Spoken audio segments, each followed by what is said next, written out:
Beberapa hari belakangan ini, dunia digemparkan oleh wabah virus yang kebanyakan menyerang ibu hamil. Adalah virus Zika yang mewabah di Amerika Latin, terutama di Brazil dan Kolombia. Infeksi virus Zika diduga memiliki keterkaitan dengan bayi lahir dengan kepala yang kecil atau mikrosefali. Para ibu di Brazil yang terinfeksi virus ini saat hamil bisa melahirkan bayi dengan kondisi seperti itu, sehingga perkembangan otak si kecil jadi terganggu.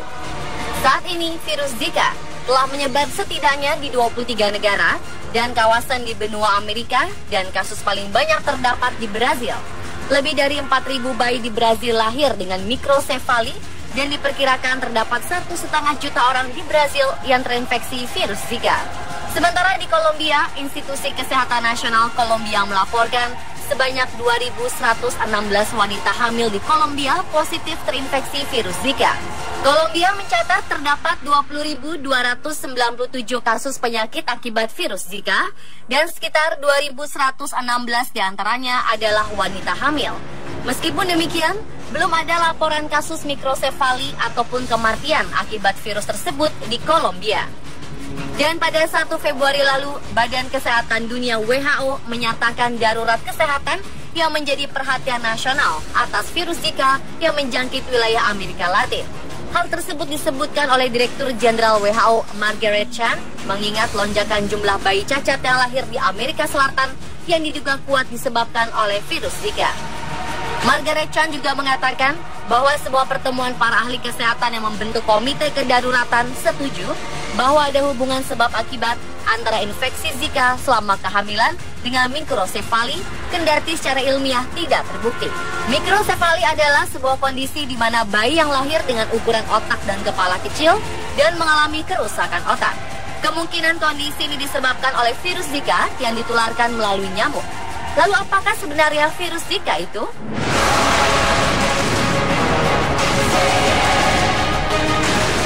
Virus Zika termasuk dalam keluarga Flavivirus, masih satu famili dengan virus demam kuning chikungunya dan DBD atau demam berdarah dengue. Virus yang dibawa oleh nyamuk Aedes aegypti. Cara menularnya mirip dengan demam berdarah, yaitu dari satu orang ke orang lain melalui gigitan nyamuk yang terinfeksi. Virus Zika pada awalnya bernama Zif dan pertama kali ditemukan pada tahun 1947 pada monyet rhesus di hutan Zika, Uganda, Afrika. Para peneliti menemukan bahwa virus ini terdapat dalam nyamuk.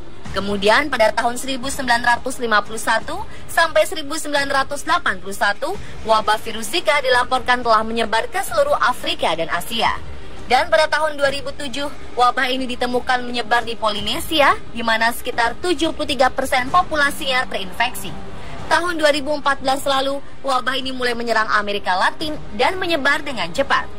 Data yang dikumpulkan Pan American Health Organization menyebutkan angka transmisi virus Zika berlipat ganda sejak 1 Desember 2015 hingga 17 Januari 2016.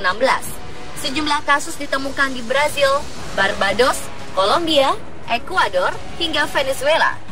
Virus Zika dianggap sebagai penyakit menular yang muncul dengan potensi untuk menyebar ke daerah-daerah baru di mana ada nyamuk Aedes. Hampir 80% orang yang terinfeksi virus Zika tidak menunjukkan gejala. Namun umumnya, gejala yang ditimbulkan setelah terinfeksi virus Zika diantaranya sakit kepala ringan hingga sedang, ruam kulit, demam, lesu dan tidak enak badan, nyeri sendi, serta konjungtivitas atau radang selaput mata. Gejala penyakit muncul antara 2-7 hari setelah terinfeksi. Meski belum diumumkan kaitannya secara resmi, namun virus Zika disebutkan berbahaya bagi ibu hamil karena bisa menyebabkan mikrosefali pada janin atau gangguan saraf yang membuat kepala dan otak bayi berukuran lebih kecil daripada normal. Saat ibu hamil tertular virus Zika, maka anak yang berada dalam kandungan memiliki resiko berbahaya dari virus Zika. Di Indonesia baru terungkap melalui laporan Eijkman Institute kepada Kementerian Kesehatan. Peneliti Eijkman Institute menemukan virus tersebut saat terjadi wabah demam dengue di Provinsi Jambi pada periode Desember 2014 sampai April 2015. Mereka melaporkan telah menemukan 103 kasus yang mirip dengan infeksi virus dengue di Jambi, namun ketika diperiksa hasilnya negatif dengue. Salah satu pasiennya adalah pria berusia 27 tahun. Ia dilarikan ke rumah sakit setelah 2 hari mengalami gejala demam tinggi, sakit kepala, nyeri sendi pada lutut dan siku, nyeri otot, dan lesu. Semula pria itu diduga terkena penyakit demam berdarah. Namun hasil uji medis menyatakan pria tersebut negatif demam berdarah. Dan setelah diteliti lebih lanjut, ia dinyatakan positif terinfeksi virus Zika.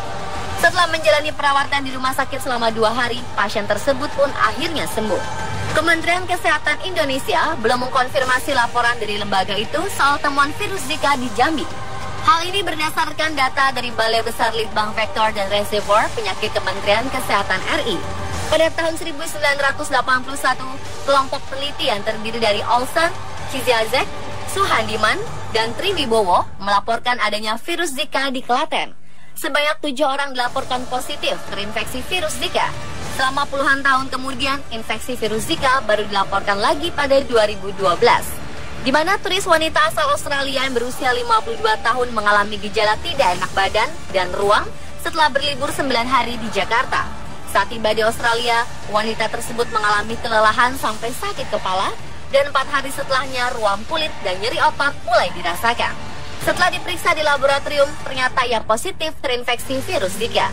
Dan melalui hasil penelitian, virus yang berhasil diisolasi tersebut ternyata mempunyai hubungan kerabat dengan yang pernah ditemukan di Mikronesia pada 2007 lalu.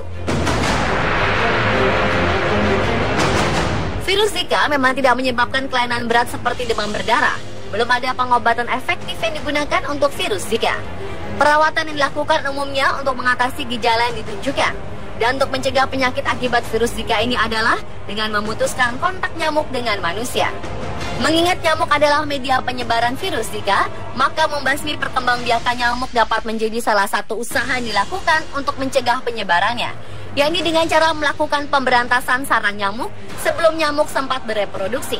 Air menjadi salah satu habitat yang disukai oleh nyamuk, terutama air yang menggenang. Pestisida kimia dapat membunuh nyamuk, hanya saja penggunaannya harus serba hati-hati untuk mencegah kontaminasi yang membahayakan kesehatan. Upaya lain yang bisa dilakukan adalah dengan mengurangi lokasi potensi sarang nyamuk, seperti menutup tempat penyimpanan air yang kerap jadi lokasi jentik-jentik nyamuk. Selain itu, upaya pencegahan juga bisa dilakukan dengan tidur menggunakan kelambu, serta menggunakan jaring di jendela agar nyamuk tidak masuk dalam rumah.